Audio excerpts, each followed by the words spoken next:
Excuse me, Rana রয় Chowdhury hospital admitted আছে, কোন কেবিনে বা কোন রুমে আছে বলতে পারবেন? কখন অ্যাডমিট হয়েছেন উনি? আপনারা ওনার সাথে কথা বলে নিন, উনি কাল রাতে এই পেশেন্টের দায়িত্বে ছিলেন। Thank you. সিস্টার বলছি আপনার সঙ্গে একটু দরকার ছিল। হ্যাঁ বলুন।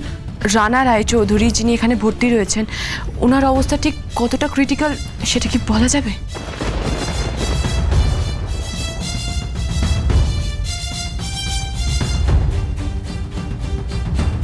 এই পেশেন্ট খুবই হাই প্রোফাইল, আর ওনার সম্বন্ধে আমাদের সবাইকে সবটা জানানো হচ্ছে না।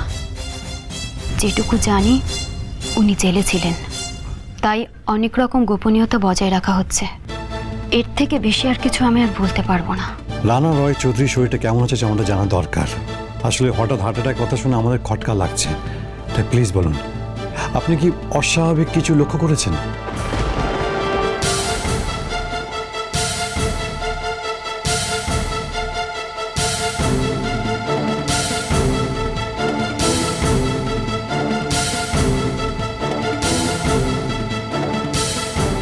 আমি জানি রানা রায় চৌধুরী ঠিক কতটা ভয়ানক, আর এই অসুস্থতার ছুতো করে যদিও আবার অন্যায় করার চেষ্টা করে, আমি সেটা কখনো মেনে নেব না। আমি আর আমার হাজবেন্ড অনেক লড়াই করেছি ওকে জেলে পৌঁছানোর জন্য। আপনার কাছে আমার রিকোয়েস্ট, আপনি যদি কিছু জেনে থাকেন আমাদের বলুন প্লিজ। এই পেশেন্টের সাথে এই হসপিটালের একটা ভালো যোগাযোগ রয়েছে। যে ডাক্তার ওনাকে ট্রিটমেন্ট করছেন, সেই ডাক্তার ওনাকে একাই হ্যান্ডেল করছেন। সব সময় সবাইকে কেবিনে ঢুকতে দেওয়া হচ্ছে না। আর তাছাড়া আমার কেন জানি না মনে হচ্ছে। আপনার কি মনে হচ্ছে? দেখুন, আমি জানি অসুস্থ মানুষের উপর সন্দেহ করা ঠিক নয়, তবে আমিও তো অনেকদিন ধরে এই কাজ করছি। অস্বাভাবিক কিছু হলে সেটা আমার চোখে এড়ায় না।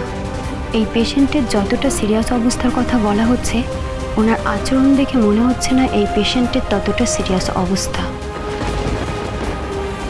আর তাছাড়া কাল রাতে আমি যখন ওনাকে ওষুধ দিতে গেছিলাম, সোজা কথায় আমার ওনার স্পর্শ একদম ভালো লাগেনি।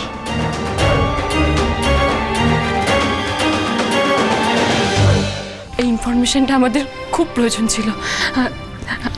আর একটা রিকোয়েস্ট, আমি আমার ফোন নাম্বারটা আপনাকে দিচ্ছি, যদি কখনো মনে হয় আরও কিছু জানানো দরকার প্লিজ একটু ফোন করে নেবেন।